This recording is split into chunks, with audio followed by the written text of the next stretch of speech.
apóstol Pablo nos dice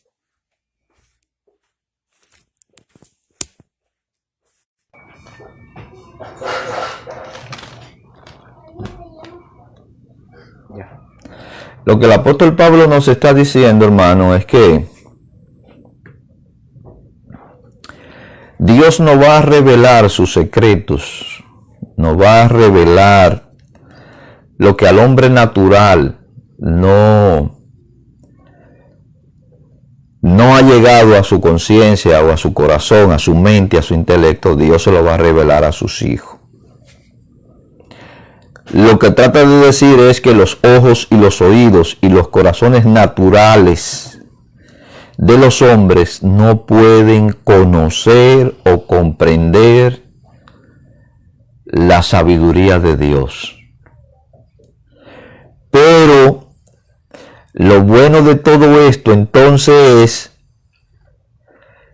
que lo que la mente natural no pudo concebir, Dios nos lo va a revelar a nosotros, o nos va a dar la iluminación mediante las escrituras.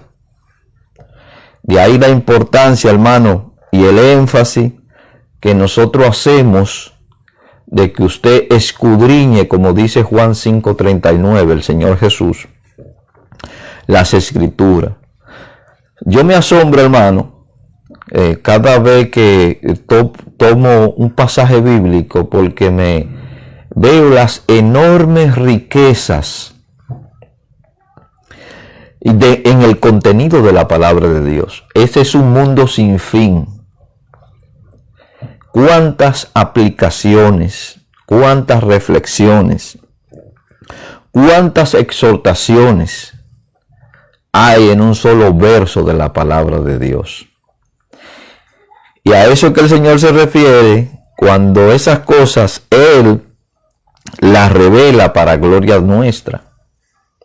Pero usted tiene que hacer su trabajo. El trabajo suyo, hermano, es el tomar las escrituras, si está de usted y tiene los recursos adecuados, para estudiarla.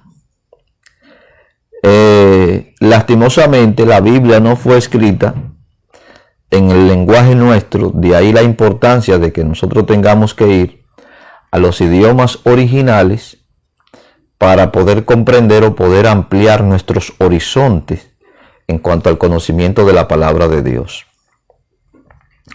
Pero si usted no tiene esos recursos a mano, léala. Tome su Biblia con devoción y léala. Dedíquele el tiempo necesario a leerla pausada y meditativamente. Y Dios le va a hacer comprender su sabiduría.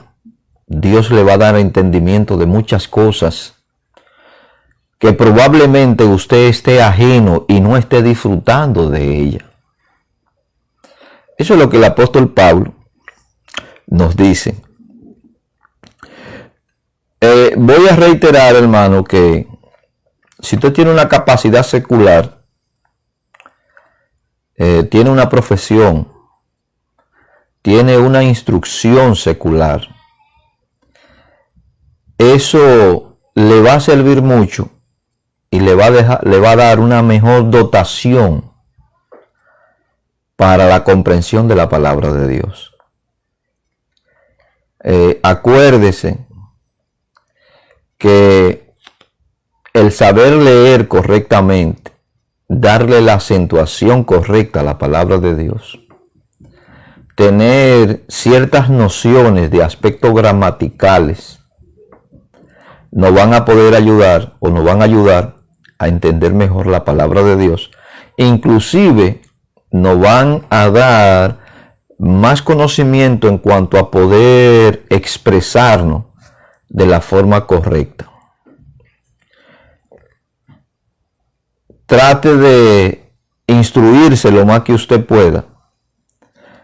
No quiero que piense, hermano, no quiero que piense, porque la ignorancia es la razón por la que muchas personas y muchos pueblos están muertos. La ignorancia mata. La ignorancia ataca el conocimiento. La ignorancia y el pueblo evangélico está lleno de personas ignorantes. No por usted tener un título universitario, usted es el indicado para interpretar la palabra de Dios. La posición correcta para nosotros entender, saborear la palabra de Dios es ir como lo que nosotros somos y la posición que nosotros ostentamos en el Señor, para nosotros ir a donde el Señor y decirnos, ábrenos el tesoro para nosotros poder ver las riquezas que hay en él.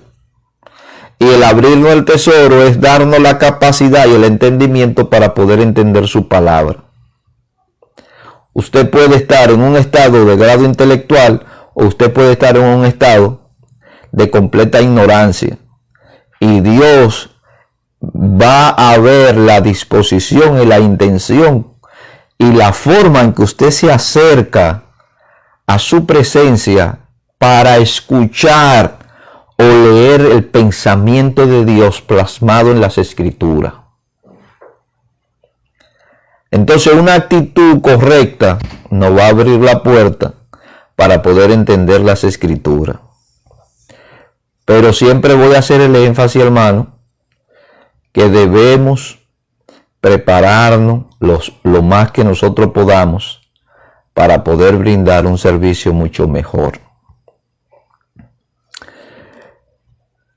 Esta sabiduría de Dios está preparada para los que le aman, para lo que le aman.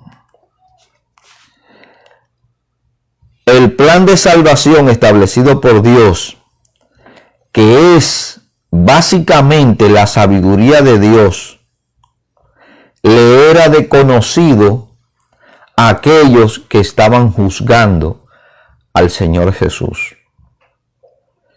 Y le he de conocido también, hermano, a muchos intelectuales de este tiempo y a muchos príncipes de este tiempo. Y Dios se la ha revelado a usted, que quizá no tiene un cargo de eminencia a nivel gubernamental, ni un reconocimiento a nivel social, pero Dios le ha revelado a usted el plan de salvación contenido en las Escrituras. Esta es una evidencia más que la expresión que aparece allí, los príncipes de este siglo, no es una referencia directa a los demonios, como muchos piensan que allí se está refiriendo a los demonios, porque ellos conocían al Señor y sabían la causa de su venida al mundo, en misión de salvación para los perdidos. Mira, hermano,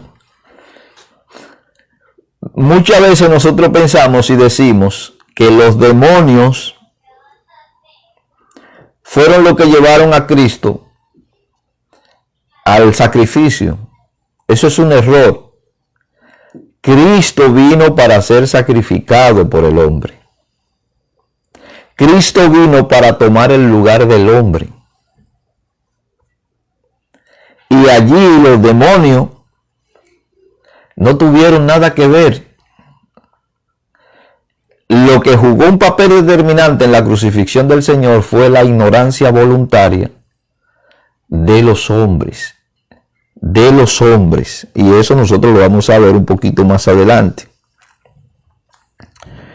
Estos que por ignorancia crucificaron a Jesús, estaban crucificando realmente al Señor de la gloria. Al Señor de la gloria de esta sabiduría divina. Dice Pablo que los príncipes, si la hubieran conocido, no hubieran crucificado al Señor Jesús. Yo quiero que usted vaya conmigo al libro de los Hechos, al capítulo 3, en el verso 16 y en el verso 17, para que usted vea lo que dice las Escrituras. Pero Dios ha cumplido así lo que había antes anunciado por boca de todos los profetas, que su Cristo habría de padecer. Ya es una determinación de Dios el que Cristo muriera y ocupara el lugar suyo. Eso es lo que está diciendo aquí el autor del libro de los Hechos, en este caso Lucas.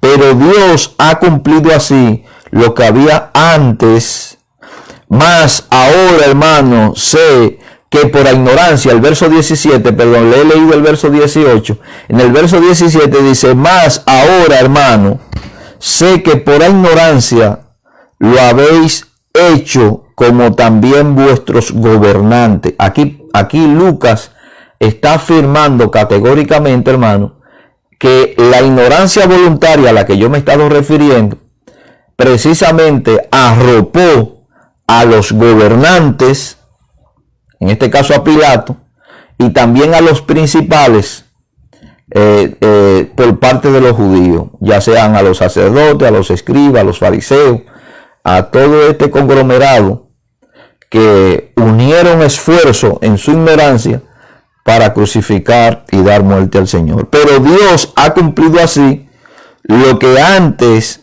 había anunciado por boca de sus profetas, que su Cristo habría de padecer. Este Jesús infinitamente trascendente sobre todos los gobernantes del universo, cuya gloria eterna vino para dar la vida en sí mismo. Y como el Señor le dijo a Pilato, nadie me quita la vida, sino que yo la pongo voluntariamente. Nadie le quitó la vida al Señor. Como tampoco, escúcheme, porque a veces nosotros argumentamos y decimos, Cristo murió por la verdad. No, hermano, Cristo no murió por la verdad, porque Él era la verdad. Cristo murió para rescatarlo a usted y a mí de la condenación eterna y pagar lo que era necesario pagar por nuestra remisión. Fíjese que aquí no se refiere al Señor glorioso. Y usted me va a decir, hermano, ¿y cuál es la diferencia entre el Señor glorioso y el Señor de la gloria? Usted puede tener un momento de gloria, pero la gloria no es suya. Usted puede ser una persona exitosa en un momento determinado del tiempo, pero eso no significa que el éxito sea suyo. En ese momento lo están reconociendo a usted como una persona exitosa, pero el éxito no es suyo. Ya cuando su tiempo pase, vendrá otra persona que quizá tendrá mucho más logro, mucho más mérito que lo que usted pueda tener, y el mérito se lo van a dar a esa persona. Pero ellos no crucificaron, o eso no se refiere al Señor glorioso, sino al Señor de la gloria. Enfáticamente las Escrituras, hermanos, afirman categóricamente y hablan del Señor de la gloria. Es decir, a quien corresponde la gloria divina por derecho propio, puesto que ese Señor que ellos estaban crucificando era naturalmente Dios. La deidad de Cristo le hace Señor de la gloria. Como Él mismo expresa en la oración a su Padre, cuando usted va a Juan, capítulo 17, verso 5, mire lo que el apóstol Juan escribe, redactando las palabras textuales que el Señor habla en presencia de ellos.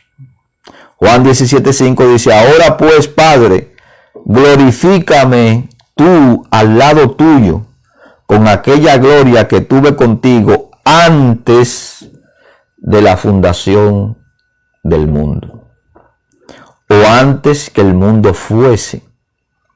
Así lo expresa Pablo. A quien ellos crucificaron no fue al glorioso, sino al Señor, al que le corresponde toda gloria y toda alabanza. Hermano, ese título que se le está adjudicando aquí al Señor de la gloria, al Señor Jesús, este es un título divino que se le atribuye al Señor Jesucristo, pero que en el primer testamento, en el primer escrito, se le aplica y se vincula directamente con el Padre.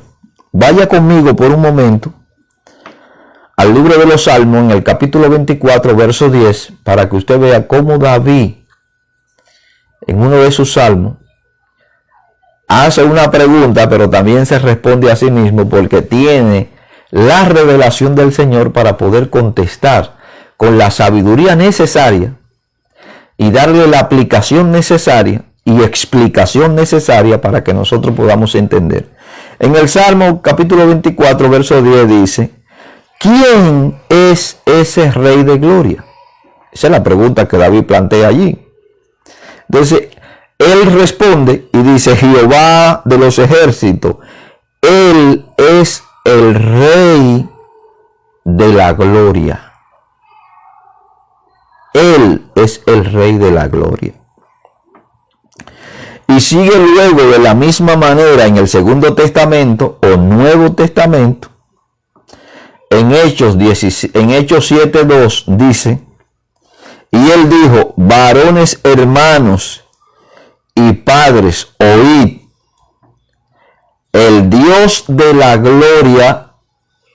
Este testimonio es el testimonio de Esteban, porque en el capítulo 7, donde está el enjuiciamiento y muerte de Esteban indiscriminadamente, que en la muerte de Esteban estamos representados, hermano, todos los cristianos. Así ama el mundo a los cristianos, para que se hagan una idea. En el capítulo 7 está la muerte de Esteban, y es Esteban quien dice claramente, hablando con con los ciudadanos judíos, y le dice: varones hermanos y padres, oíd, el Dios de la gloria apareció a nuestro padre Abraham estando en Mesopotamia. Ahí está hablando del llamamiento de Abraham, antes que morase en Harán. Acuérdese, cuando usted va al libro de Génesis y usted está allá en el capítulo 12 del libro de Génesis, donde está el llamamiento de Abraham, Dios lo llama, que está en Mesopotamia, y él sale primero su padre, precisamente Harán, y habitan en la región de Harán. En Efesios capítulo 1, verso 17, el apóstol Pablo emplea esta palabra y dice: para que el Dios de nuestro Señor Jesucristo, el Padre de la gloria, usted va a encontrar la afinación aquí correcta, el Padre de la gloria, os dé espíritu de sabiduría y de revelación en el conocimiento de Él, porque las escrituras de lo que tratan es concretamente de Él, de su plan. Las escrituras tratan concretamente, hermano, del plan oculto de Dios a través de todos los tiempos, manifestado en la persona de Jesús o de Cristo Jesús, con el propósito de la redención del hombre. Por eso el apóstol Pablo emplea aquí la palabra sabiduría, emplea la palabra revelación y emplea la palabra conocimiento. Conocer. En Santiago capítulo 2, verso 1, dice: hermanos míos,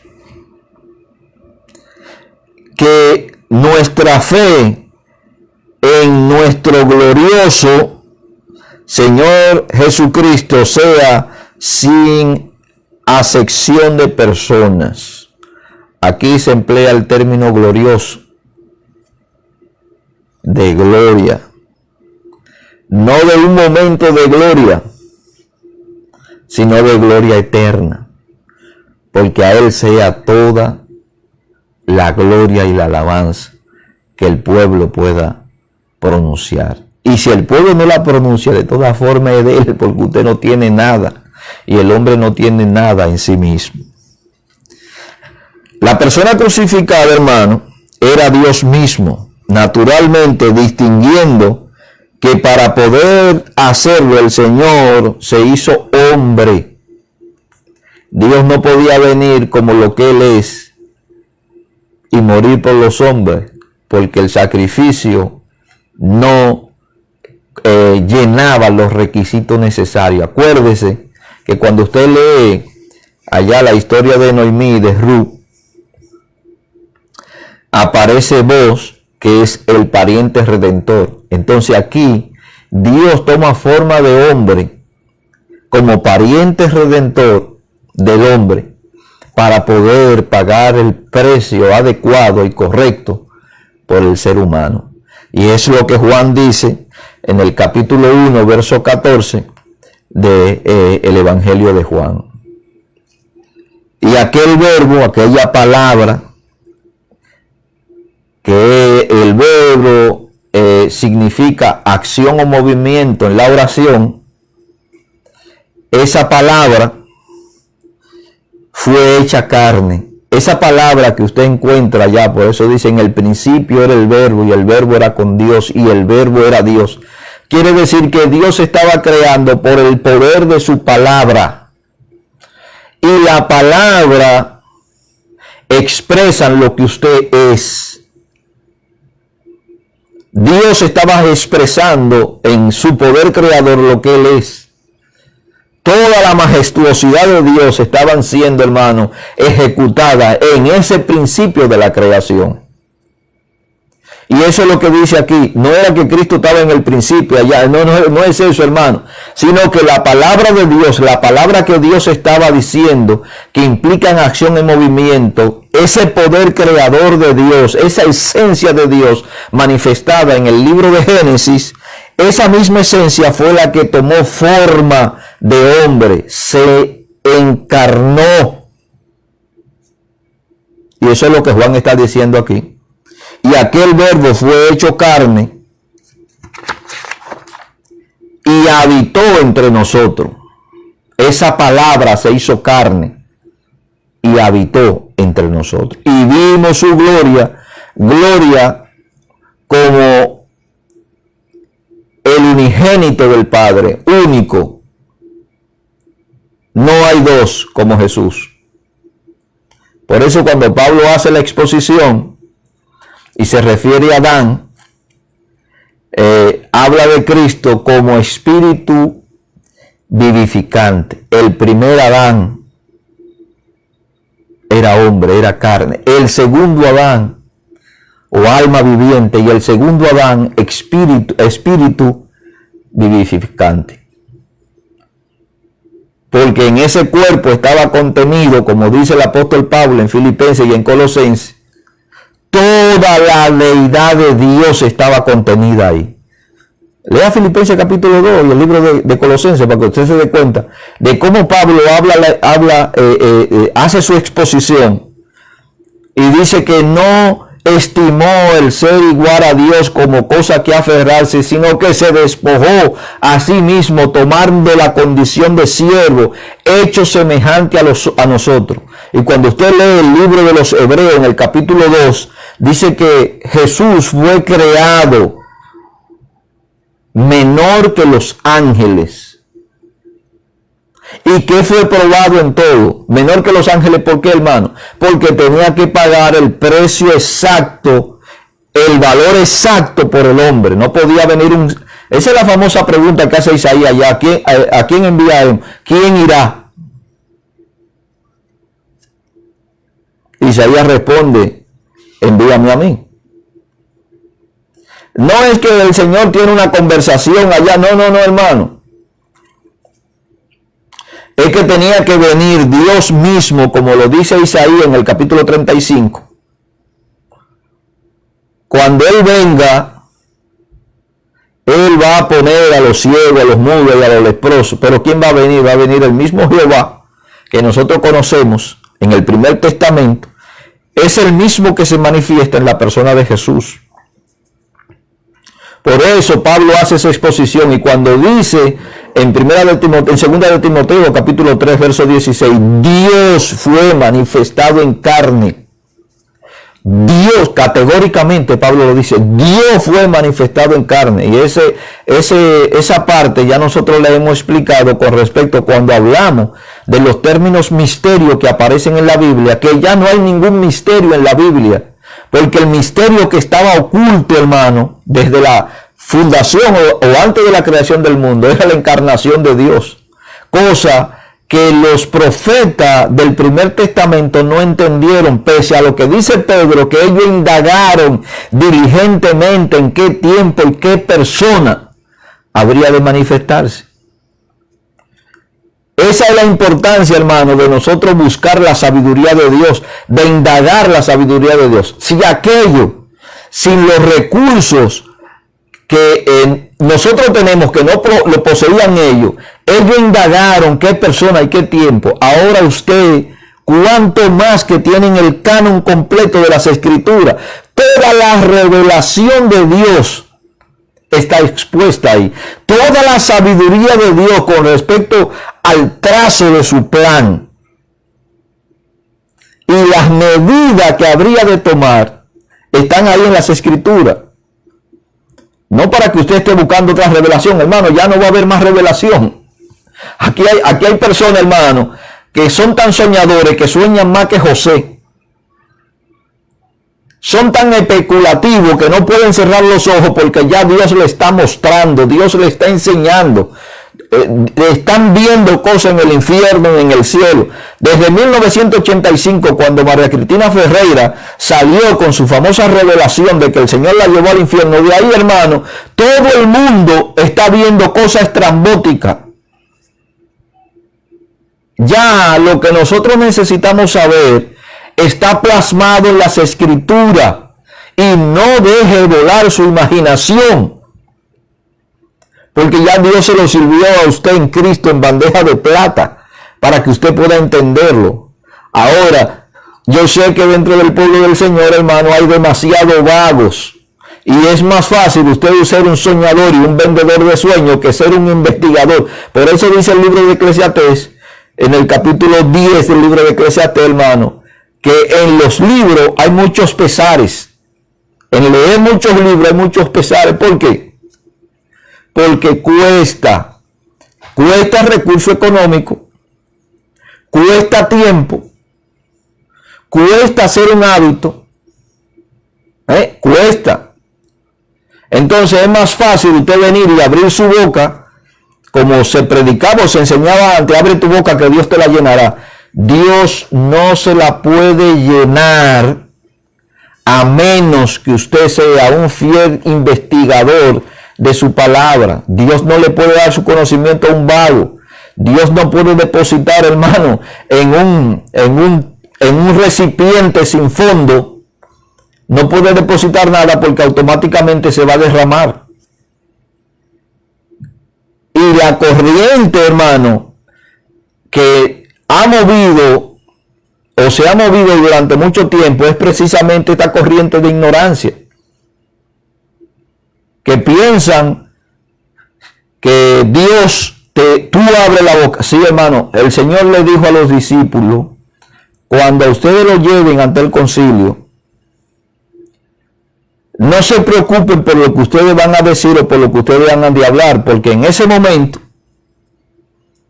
el Espíritu Santo le va a decir lo que ustedes tienen. Ustedes saben, hermano, que cuando Pablo lo llevaron preso en su intentona de los judíos por matarlo una y otra vez, Pablo presentó una defensa con respecto a su llamado y su convicción del Evangelio impecable. Inclusive Festo vociferó por allá, la tanta letra te han vuelto loco. Pedro y Juan, cuando fueron llevados ante el concilio, hermano, lo del concilio tuvieron que decir, espérense un momento, vamos a dejar a estos hombres, no vaya a ser que nosotros nos encontremos peleando con Dios. Pero si usted se da cuenta, el mensaje de Pablo y el mensaje de Pedro y la exposición de Esteban cuando es cuestionado, es la revelación de Dios, la fluidez de Dios a través del conocimiento de su palabra, lo que ellos exponen. Quiere decir que la iglesia, la riqueza y la sabiduría espiritual, hermano, está contenida en la palabra de Dios. No en el Instagram, ni en el Facebook, ni en el WhatsApp, ni en el Telegram. No, hermano. No pierda su tiempo buscando la sabiduría de Dios. Claro, hermano. Los medios nos han dado a nosotros una herramienta sumamente importante para nosotros poder escuchar buenos predicadores. ¿Cómo? ¿Cuáles predicadores? Y no se cierre al conocimiento. Oh, no, es que ellos son de un movimiento distinto. Es que, hermano, la Biblia me enseña a mí a escudriñar lo bueno y a rechazar lo malo. Usted tiene ahí un Pérez Millo. Pérez Millo, hermano, es un gran expositor de la palabra de Dios. Es español, pertenece al movimiento de la Asamblea de Dios. Tiene a un John MacArthur. Es un cristiano consagrado a la palabra de Dios. Es un maestro consagrado a la palabra de Dios. Oye, es que él no es pentecostal. No, hermano, no se lleve de eso. No se lleve de eso. Escúchelo. Tiene a un Miguel Núñez. Tiene a un Sujén Michelén. Tiene a un Adrián Roger. Tiene a un doctor Starling. Y tiene, hermano, cantidad de predicadores de una alta categoría, vamos a ponerlo así, hermano, porque le voy a ser honesto. Me gustaría, y no creo en la reencarnación para que no me vaya a malinterpretar, si tuviera la posibilidad de volver a nacer de nuevo, hermano, y poder tener conciencia de todo esto, me gustaría mantener, hermano, en mi mente los grandes predicadores que han dedicado su vida al Señor desde el primer siglo de la iglesia hasta este último siglo que nos ha tocado vivir. Deje de estar oyendo charlatanes que lo que están es vendiendo una falacia y haciendo mercadería de los cristianos. Ame y abrace el conocimiento de Dios en su palabra. Y eso es lo que el apóstol Pablo hace aquí, hermano. Las escrituras expresan todo el conocimiento de Dios. De tal forma, hermano, que el don de sabiduría, voy a volverlo a repetir, el don de sabiduría fue un don que operó en el primer siglo de la iglesia. Porque el canon de las escrituras no estaba completa y era necesario que esa sabiduría que tiene que ver con la revelación de Dios y concretamente con los escritos apostólicos tuviese que manifestarse. Hoy usted tiene la sabiduría en pleno auge en las escrituras. Así que la sabiduría, el don de sabiduría como el don de ciencia, y otros dones, hermano, el don del apostolado, el don de la profecía, son dones que fueron transitorios en la iglesia. En el caso del don el don de profeta o el don de apóstol, se considera como dones fundantes. Y eso es lo que el apóstol Pablo dice en el libro de los Efesios, capítulo 2, verso 20, que el fundamento de la iglesia lo pusieron ellos. Desarrollaron la doctrina, plasmaron la doctrina para que hoy nosotros pudiésemos estar hablando de la forma que estamos hablando, porque ya tenemos, hermanos, los escritos completos. Lo que le permitía, en este caso, la encarnación de Dios en un ser humano, le permitía morir, esto es, por haberse hecho carne. Cuando usted lee el libro de los Hebreos, en el capítulo 2, en el verso 9 del libro de los Hebreos, el autor de los Hebreos lo expresa de esta forma. Pero vemos a aquel que fue hecho un poco menor que los ángeles, a Jesús coronado de gloria y de honra, a causa del padecimiento de la muerte, para que por la gracia de Dios gustase la muerte por todos nosotros. Así lo dice el autor de los Hebreos. Es necesario distinguir correctamente entre la persona y la naturaleza en relación con Cristo Jesús. el Dios hombre o el Dios manifestado como hombre. Ahí lo que los exégetas dicen, hablan de la doble dicotomía. Este Dios manifestado como hombre, mediante cuya humanidad asumida y virginal, efectuada por el Espíritu Santo en María, tomó de ella los elementos naturales o de la naturaleza humana, haciéndose hombre, para poder en esa misma naturaleza dar su vida por los hombres conforme al plan de la sabiduría eterna de Dios. Si no hay una encarnación, hoy nosotros no estuviésemos hablando, hermano, ni siquiera de resurrección ni de vida eterna, no estuviéramos hablando de nada de eso, ya el mundo hace rato que hubiese dejado de ser. Pero gracias al plan de Dios oculta en su sabiduría, lo manifestó en su tiempo. Este Jesús de Nazaret, el que caminó por los caminos de Israel, y siempre voy a hablar de Israel, no de Palestina. Ese es un nombre adjudicado, hermano, para borrar el estado de Israel del mapa. Y si usted no quiere hablar de Israel, usted hable de Canaán, que fue antes. Y luego se le dio a esa tierra el nombre de Israel por la promesa que Dios hizo a Abraham y que heredó precisamente Jacob, a quien Dios le cambió el nombre. Y al cambiarle el nombre le dio otra posesión, porque lo que significa es príncipe. Que calmó la tempestad, es el que también en esa misma naturaleza agonizó en Getsemaní por culpa de sus pecados y por culpa de mis pecados. Jesucristo es Dios bendito, por tanto, Señor de la gloria, a quien nosotros debemos dar toda alabanza y toda gloria. Tal verdad contenida en las Escrituras era desconocida a los hombres, especialmente a causa de la contradicción que suponía para ellos la sabiduría de Dios.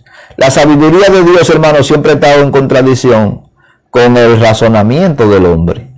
Y nosotros hablamos en la semana pasada, en esta misma semana, de las dos grandes herramientas que tiene el hombre, pero que también aleja de Dios al hombre, que tiene que ver con el racionalismo y que también tienen que ver con el empirismo. Esos dos grandes recursos que el hombre tiene también lleva al hombre a alejarse de Dios. No importa la capacidad intelectual que usted pueda tener, si Dios no le revela su verdad, si Dios no le revela su verdad, usted no va a entender la verdad de Dios. Y a esto es lo que Pablo dice que es locura. Pero es locura, ¿quién? A los que se pierden.